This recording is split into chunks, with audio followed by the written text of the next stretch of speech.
Le livre de Jachère ou Livre du Juste. Lecture de la section de Noé. Livre de la Genèse. Chapitre 8.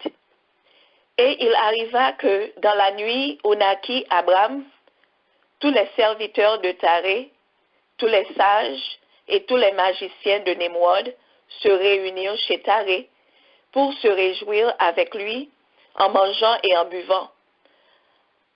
En sortant de sa maison, les sages et les magiciens levèrent les yeux au ciel, et voici qu'ils observèrent une grande étoile qui accourait de l'Orient avec une extrême vitesse et engloutit une étoile à chacun des 4 vents du firmament. Ils furent frappés de ce phénomène et ils comprirent ce qu'il signifiait. Ils se dirent donc l'un à l'autre: ceci n'a rapport en rien moins qu'à l'enfant né cette nuit à Taré. Il deviendra grand et se multipliera infiniment. Lui et sa postérité se rendront maîtres de la terre, après qu'ils auront tué de grands rois. Le lendemain, ils se levèrent tous de bon matin et se réunirent en conseil. Et ils se dirent: le roi ignore le phénomène qui nous a apparu hier soir. Si dans la suite des temps, il en est instruit, il nous demandera: pourquoi m'avez-vous caché cette chose? Et nous serons tous condamnés à mourir. Venez maintenant, annonçons au roi ce que nous avons vu, et nous ne courons pas de risque. Ils allèrent donc se présenter devant le roi, et se prosternant la face contre terre, ils crièrent: vive le roi! Et ils lui rendirent compte du festin de Taré et du phénomène céleste. Ils ajoutèrent: nous avons approfondi ce qu'annonce ce prodige, et nous avons reconnu par notre science le malheur qui menace tous les rois de la terre de la part de l'enfant de Taré. Maintenant, ô roi, notre Seigneur, nous t'avons averti. Si le roi le trouve bon, il comptera au Père ce que vaut l'enfant, et nous lui ôterons la vie. Leur discours plut aux yeux du roi, qui aussitôt manda en sa présence Taré, et lui répéta toutes les paroles des sages et des magiciens. Puis il ajouta: maintenant, livre-moi cet enfant, afin que nous le fassions mourir avant que se développe le danger qu'il amène avec lui au monde, et je te donnerai pour son prix la maison pleine d'or et d'argent. Taré répondit: tout ce que mon Seigneur le roi désire sera accompli par son serviteur. Mais que le roi me permette de lui raconter ce qui m'est arrivé hier. Le conseil que le roi me donnera servira de règle à ma réponse concernant la chose qui exige de moi. Le roi lui dit: parle. Et Taré commença ainsi: Aïon, fils de Morad, viens hier soir dans ma maison et me dit: cède-moi le beau et grand cheval dont le roi t'a fait présent.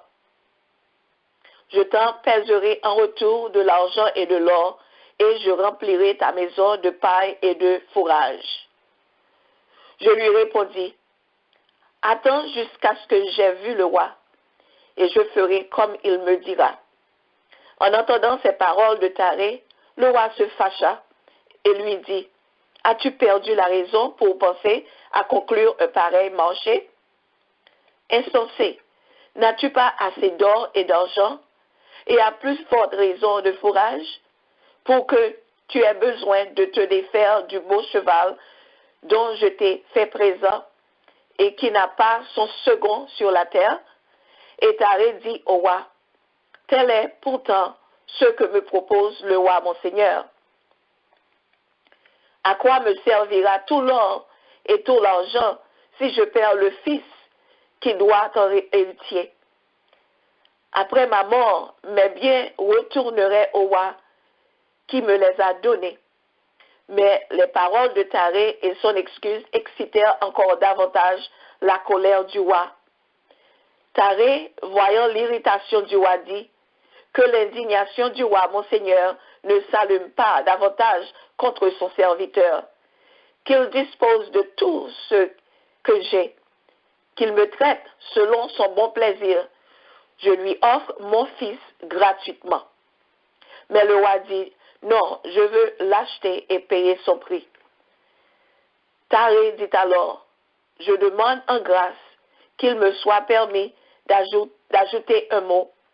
Accorde-moi un répit de 3 jours afin que je puisse informer de cette chose ma femme et ceux de ma maison et les y préparer. Et le roi acquiesça à cette prière de Taré. Le 3e jour, s'étant levé, le roi fit dire à Taré, livre-moi ton fils, ainsi que je te l'ai ordonné, de peur que je n'envoie de mes gens massacrer tout ce qui se trouve dans ta maison. Et l'on n'y épargnera pas même l'animal qui urine contre le mur. Et Taré fit diligence, car l'ordre du roi était pressant, et il prit l'enfant qu'une de ses esclaves avait mis au monde le jour de la naissance d'Abraham, et il l'apporta au roi et en reçut le prix. Le roi saisit l'enfant et le lança avec force contre terre, et la tête de l'enfant se fracassa, et il expira aussitôt. Le roi, ses princes et ses serviteurs, comme aussi tous les magiciens et tous les sages, se croyaient certains que c'était Abraham qui était venu de périr. Et le roi perdit la pensée de cette chose et l'oublia entièrement. C'est ainsi que Jéhovah protégea Taré, afin qu'Abraham, son fils, fût conservé en vie. Taré prit secrètement son fils Abraham, sa mère et sa nourrice, et alla les cacher dans une caverne, et il leur apportait de la nourriture chaque mois. Et Jéhovah était avec Abraham, qui croissait. Or, Abraham resta dans la caverne l'espace de 10 ans.